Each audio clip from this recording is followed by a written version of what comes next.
All right, y'all, welcome back to the show. It's Anti-War Radio. I'm sitting here hanging out with my pal Anthony Gregory. Welcome to the show, Anthony. How you doing, man? I'm doing good, Scott. It's great to be here, and I'm so excited to actually be, I don't know how many times I've done your show, but this is the first time I've actually got to be in the same room. It's very exciting. Yeah, I like the in-studio interviews. This is really good.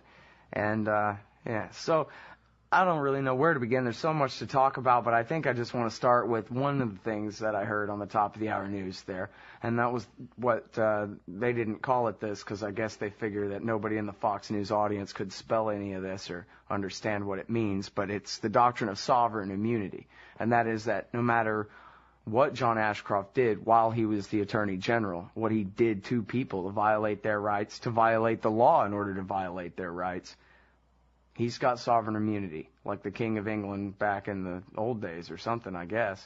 Well, how does that work? Didn't they cut off Charles I's head and say, no, dude, you're not immune. See, you're dead now.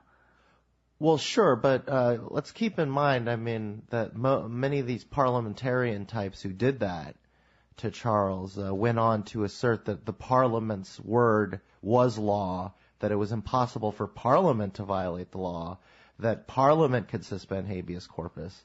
So they weren't saying that the law applies to everyone equally. They weren't saying that the state is not above the law. They were saying the king is not the state anymore. And that is hard work, but we're making progress. Well, it was progress on one level, but I'm kind of becoming. I'm not an expert on the period, but just a little bit learning more about it. I'm becoming a contrarian on the whole question of whether it was a step forward to say that now instead of one guy who claimed absolute authority, a doctrine that was being questioned slowly, now we have the people, democracy, that has unquestioned authority, and really look at how insidious this doctrine still is. America, the greatest democracy on earth, or if you're conservative, the greatest republic on earth. I don't care what you call it. The idea is it's representative government. It's actually the will of the people. But what's the will of the people? It's an executive branch that supposedly calls the shots for the people, and the executive branch claims the right to murder people and get away with it, even if it's illegal. So it's not just saying we're above the law. It's saying that even when we break the law, presto changeo. It's almost.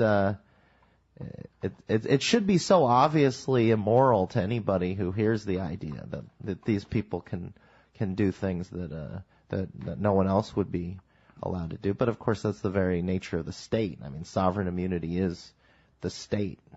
Right. Well, that's what's funny too, is I think a lot of these things, kind of like you said, it's obvious to everyone or ought to be, but sometimes you just kind of got to hear it out loud in English. What exactly is the state? Well, it's the sovereign immunity. That's what it is. It's the people who have the right to commit crimes that the rest of us are banned by them from committing. Yeah, that's precisely right. It's the it's the monopoly on legal force. This is not a kooky anarchist definition of the state. This is what most statist political science books will say, introductory texts, legal theory. The state's a monopoly on legitimized violence. So it's just, first of all, it is a monopoly, which everyone seems to dislike.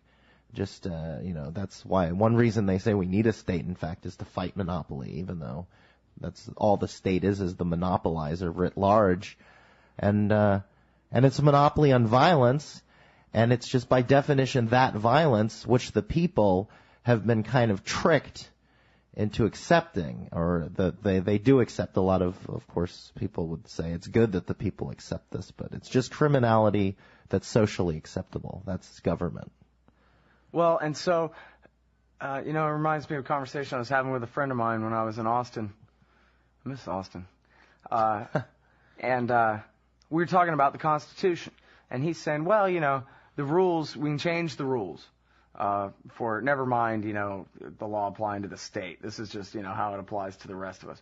You change the rules, but the importance of the Constitution is it outlines how the rules themselves are to be changed.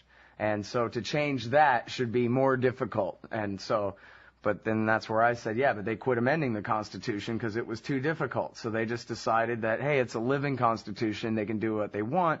And really, my friend's point was that, yeah, it really is a living Constitution. It is not just what the state says it is, but it is what the people say it is. And so if the people accept that, for example, presidents have the right to kidnap and torture people to death in the name of keeping them safe, then they do.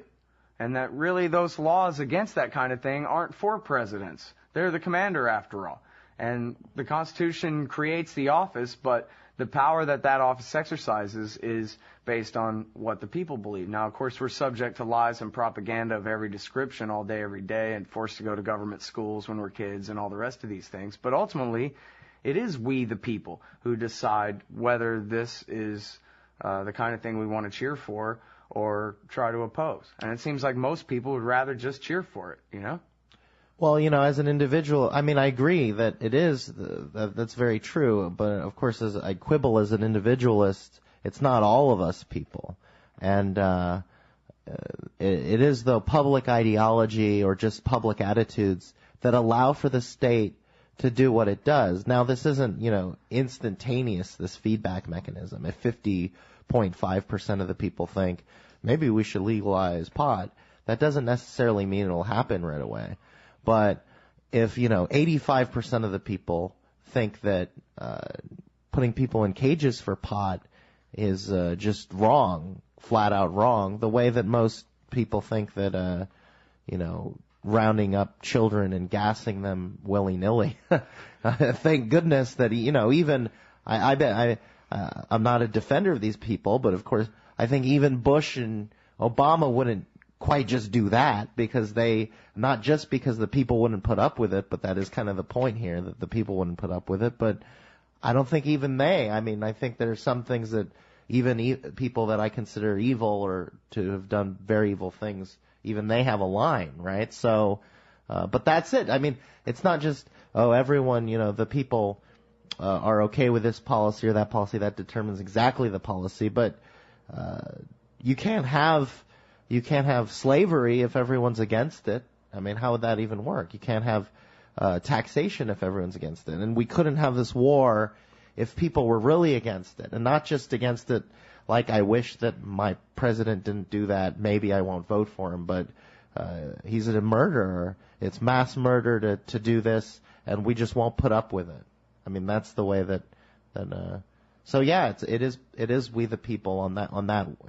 So really, the lies that I learned as a little kid that, hey, it's a democracy and this is what the people wanted. So I think mostly like in the context of the New Deal. Yeah, it was all unconstitutional, but it's what the people wanted. It was such a crisis. They needed the government to become powerful enough to do something about it, and that's what they did.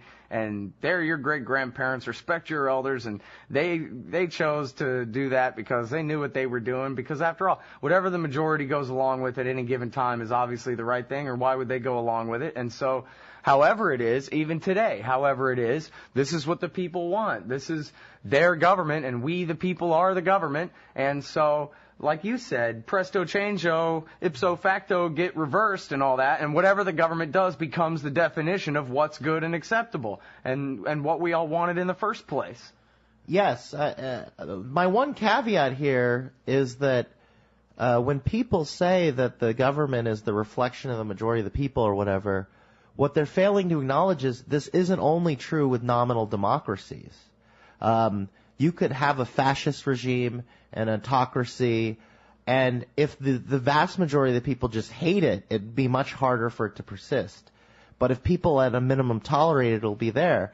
But the thing about what we would call a democracy is that it's just kind of a PR mechanism by which the people are tricked into thinking it's good that this dynamic exists. Well, when you say democracy, a lot of times people have as part of that definition, you can't do things like call some innocent Muslim a material witness and hold him without charges indefinitely and basically give him Gitmo light. That part of having a democracy means having a rule of law that protects the rights of the accused.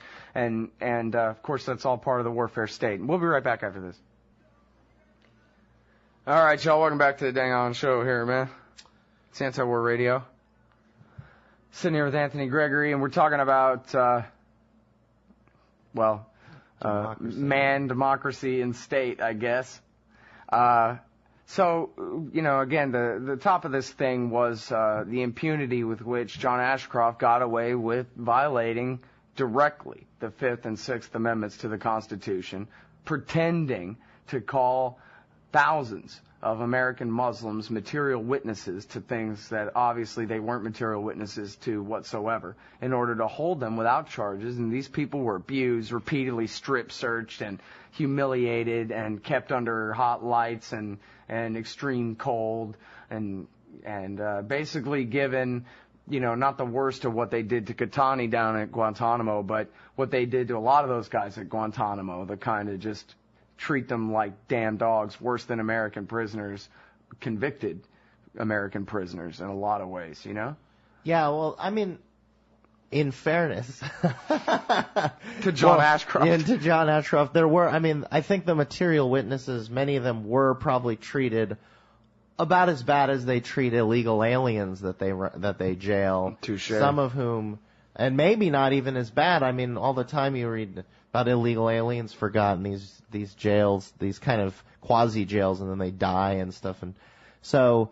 No accountability whatsoever. Right, and the point I'm trying to make here isn't to defend Ashcroft, but it's very easy. We should be particularly upset when they're just brazenly violating the most obvious protections that they are holding up and claiming they're bound by for the Sixth Amendment. And the war on terror has brought out some of the worst. But at the same time, this isn't all that unusual. Just look at the prisons, look at the whole system.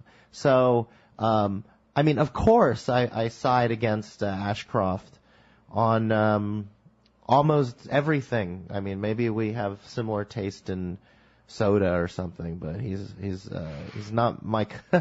He's an enemy of liberty. Horrible. But he's not an exception. He's not an exception. He was a somewhat particularly bad AG, and we had a particularly bad roundup there. But I'll tell you, the material witness abuses, these roundups of some people, not that it matters morally, but some of them weren't even Muslim or Arab. There were even American citizens they rounded up, didn't believe they were citizens, just to show how procedurally messed up it was and how hypocritical they are. But it could have been even worse. That's what we need to remember. I want everyone to never forget what the Bush administration did, and if justice can still happen, I'm for it. But these days I notice that when people talk about civil liberties and complain about Obama, about half of their complaint is that he's not jailing or investigating Bush officials. But what about his officials? They're continuing to do basically the same stuff, in some areas worse, in some areas not quite as egregious. It's not just Ashcroft. Here's the question. What about if there was another September 11th sized attack on the United States, or worse, the next real red alert? Bush called the governors and said, I would appreciate it if you would call out your guard units and put them at the airports. Now, he could have done a lot worse than that, and we know he could have done a lot worse than that. He created the Office of Homeland Security till the Democrats and all their government employee unions hectored him into creating a full-fledged national police force, the Department of Homeland Security. And, I would expect, Anthony, just making things up, that if there was another full-scale attack like that on this country, that we would just immediately see Homeland Security and FBI and whoever embedded in every one of the 18,000 separate county and police the city police jurisdictions across this country, that we would have a full-fledged national police force. We would have National Guards outside permanently. I believe that on surveillance, on national police, on a lot of these issues, on most of them, I think that the Obama administration, and with a second attack, would probably be far worse than Bush was.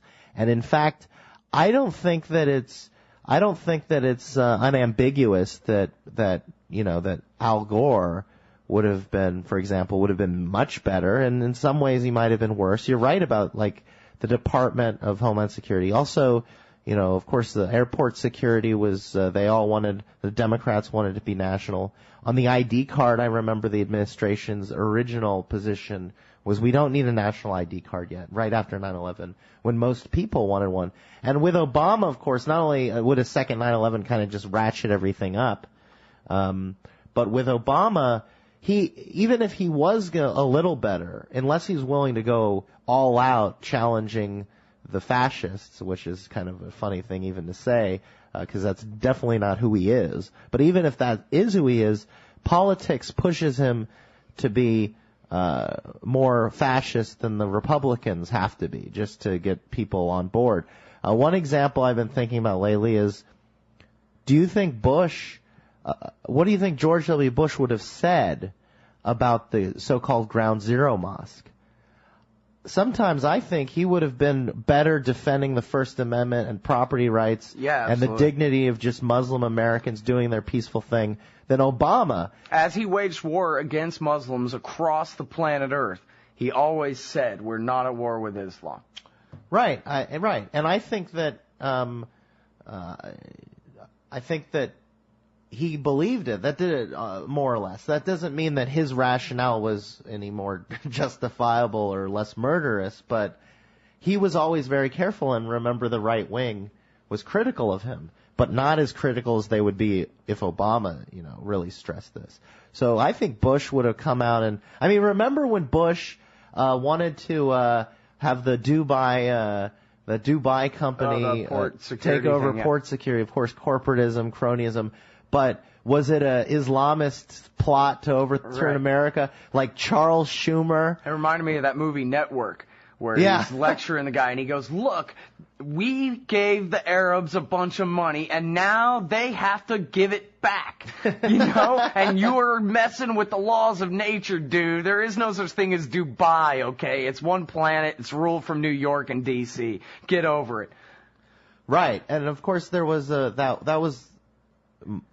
that more captures the reality than this idea that Bush was caving to the Islamo-fascists. Right. Which is so now the lid is off on the right now. Yeah, and the Democrats are not afraid to appeal to our fears to our xenophobia. Look at deportations, just normal immigrant deportations have skyrocketed under Obama. Of course, no one talks about this. For the first time in years, people are all worried about the immigrants. But Obama is the most rigorous immigration law enforcer since, I don't know what, Carter?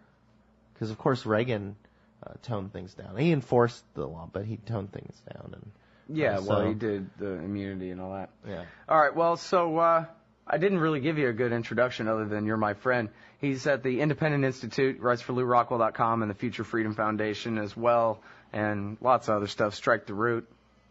And, man, if you go to Anthony's archives at LouRockwell.com, there's some really, really good stuff there going back years and years. The latest one is called War Worship. Anthony Gregory on collectivism and hate. America is not a normal country. The persistence of red state fascism. The crime ring called the Fed. The new Brown scare. How the left learned to stop worrying and love the FBI. It's great stuff. Always read through to the end. So, Anthony, I was out of town, but there was some big shindig where all my heroes showed up. Well, yes, and this was great at the Hilton in Universal City. There was Libertopia. It's the first time they've had this conference. I was fortunate enough to be a speaker, and I got to catch up with a lot of friends and see a lot of speakers. A lot of people were sad you weren't there, but of course we understand, but we miss you.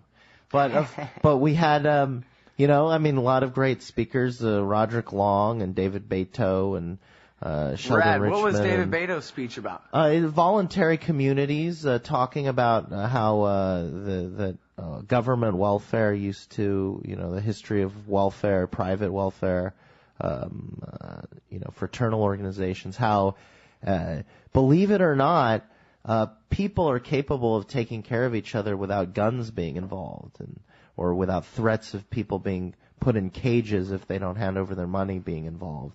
That in fact the history in America shows that this was the main way people helped each other out. And it was a lot cheaper and easier to do so back before we had Leviathan involved in every economic transaction. When you're just free to get together, I mean, that is what freedom is, the freedom to get together and do things that are peaceful together and cooperate in any way that you want. That's magical things happen. But then when you need to, like, get permission to have too many, to have 7 people sleeping in the living room or whatever, it's a lot harder for the poorest people to really get the help they need when regulation and all the rest gets away. So great stuff. And yeah, he's a great civil rights activist and libertarian historian. And Liberty and Power is the name of the blog he keeps over there at the History News Network. I urge everybody to read it. It's great stuff. Yeah, and so Roderick Long, what did he talk about? He talked about anarchy, why people should be anarchists. He addressed some objections to anarchism. I believe his was the first talk or the second talk. It was one of the first talks, and it was just like, all right, what a way to start the weekend, cut right to the chase. And I think that of all the speakers, maybe 1 or 2 was not a full-blown anarchist, but it kind of felt good to be around. I've been to libertarian events in the past where there'd be times I felt like I was the only libertarian in the room. I'm not trying to diss people for being moderate or anything. I'm a big tent guy, when it comes down to it. And when it comes to getting together, but you've been there with me, libertarian events, and then someone dares to question the story of Pearl Harbor, as most Americans think of it, and someone's horrified and leaves the room, and you're thinking, wow, I thought this was an anti-state, anti-war type group of people. What's going on here? Yeah. But that kind of thing never happened. All right, so what was your speech at Libertopia? My speech was, it had a long kind of clumsy title, but I'll just say it because it sums up the idea, is how do not be co-opted by the machine, how libertarian energy is diverted into statist ends. And so I have this theme I've been kind of harping on lately about how libertarian energy and broadly speaking classical old liberal just sentiment has often ended up pushing one side into power, pushing through certain reforms in government that leave us no better than we were before, really, and that how we often see the state itself co-opt our language, co-opt the ideas of liberty. You were talking about how a lot of people say democracy isn't just majority rule, it's majority rule with rights for the individual, or for at least some minority rights. Well, that's more good PR that the state employs. The state says, oh, we are a democracy, so now not only are the people of the state, but the state is libertarian, right? I mean, that's the myth of democracy. But you can't have it both ways. You can't have majority rules and the minority is protected from the majority's rule. It's a contradiction. It's a paradox. And majority rule always means rule by 1/10 of 1% anyway, because they get to dictate what TV says, and that's the end of that. Yeah, it's still an oligarchy. I mean, pretty much all forms of government are oligarchies, or I guess some are more autocratic. But you've got a small elite, and all you have to do is look at how much government employees get paid versus other people. I mean, economic liberals are especially sensitive. They say, like teachers are underpaid, for example. They always say public school teachers are underpaid. But they're paid more than the average person in society, actually. So what's that mean?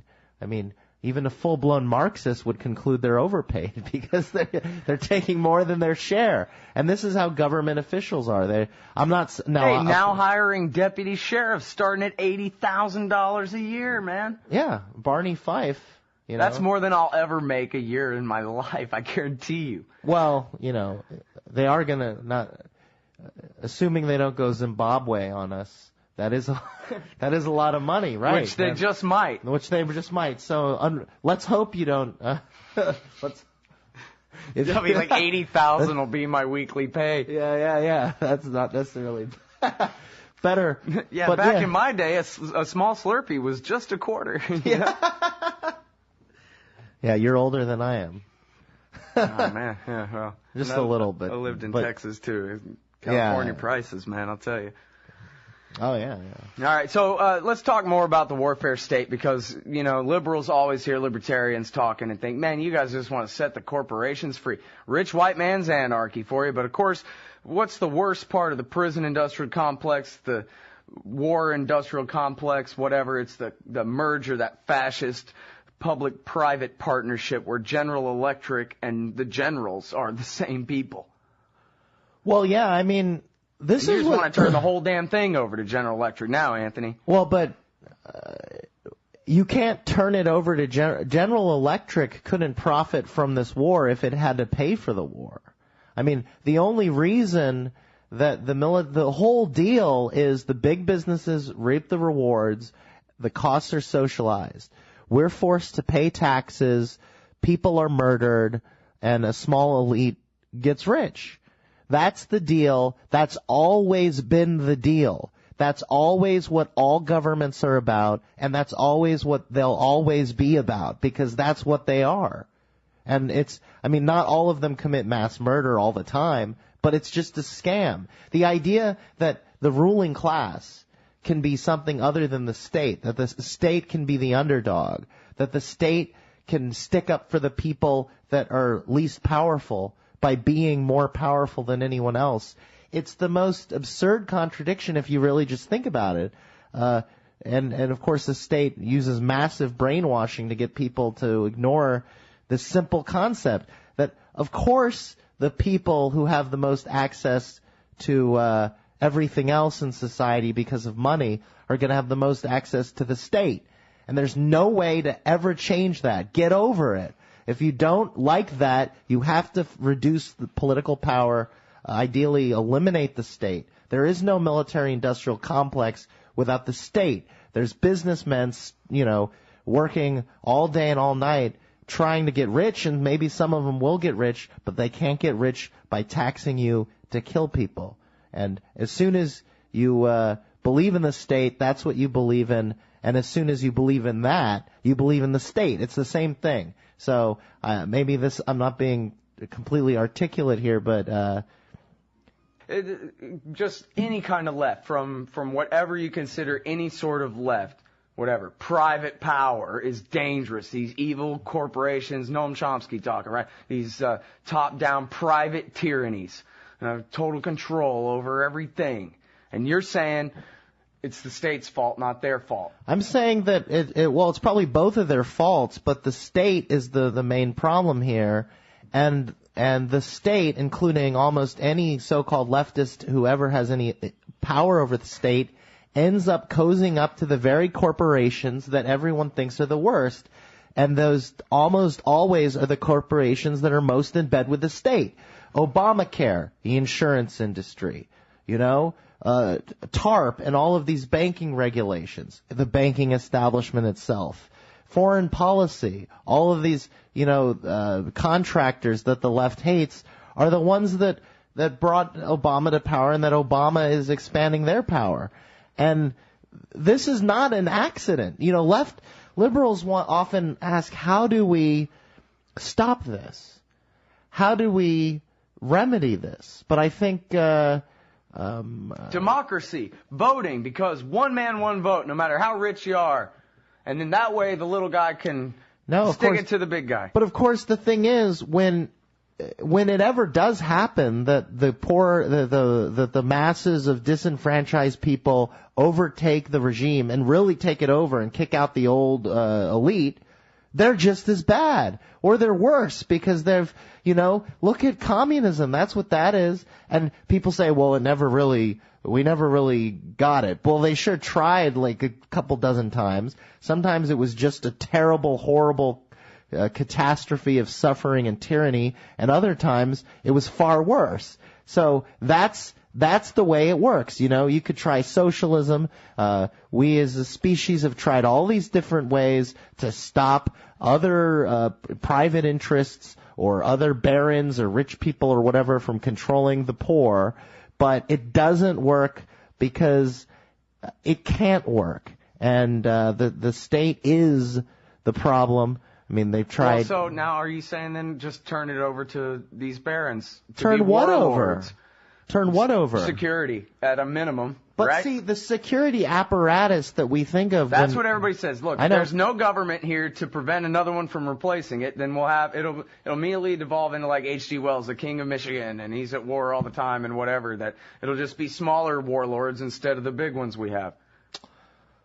Well, that can happen. You can have smaller warlords, and I'm not for warlords of any sort. But the problem is that a state is just a warlord that people put up with. That's when you're embracing the state, you're embracing the idea that one criminal gang has to be made non-criminal to stop the other criminal gangs from being criminal.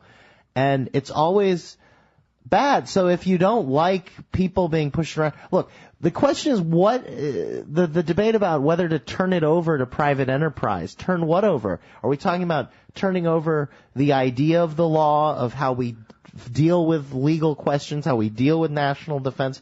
Or are we talking about the actual infrastructure and the policies?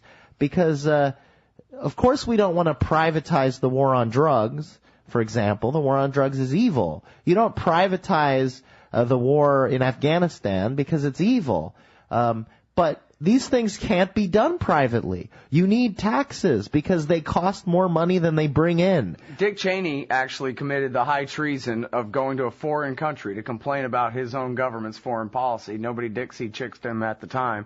But he went to Australia and he complained about Bill Clinton's sanctions against Iran in 1998. And he said, hey, we're all businessmen here. What the hell? I'm trying to make some money. And these sanctions are in my way. The Iranians are people, too. We can do business with them.